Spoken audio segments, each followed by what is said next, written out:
একবার এক যুবক গভীর হতাশা নিয়ে গৌতম বুদ্ধের কাছে এসে বলল, প্রভু, আমার জীবনে কিছুই ঠিকঠাক হচ্ছে না। আমি বারবার চেষ্টা করি, বারবার ব্যর্থ হই। মনে হয় জীবনটা বৃথা। আমি আর এগোতে পারছি না।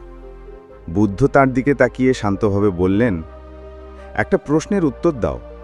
তুমি যদি কোথাও যেতে চাও কিন্তু পথঘাট না জানো, তাহলে কি করবে?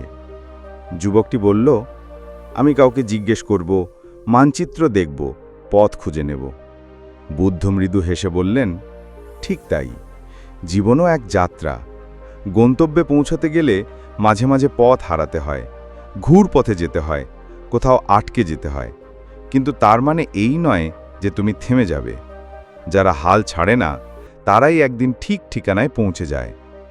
তারপর বুদ্ধ মাটিতে একটি দাগ টেনে বললেন, ধরো এটাই তোমার জীবনের পথ। কিছু জায়গা মসৃণ, কিছু পাথুরে, কিন্তু তুমি যদি হেঁটে যেতে থাকো, থেমে না যাও, তবে এই পথই তোমায় গন্তব্যে পৌঁছে দেবে।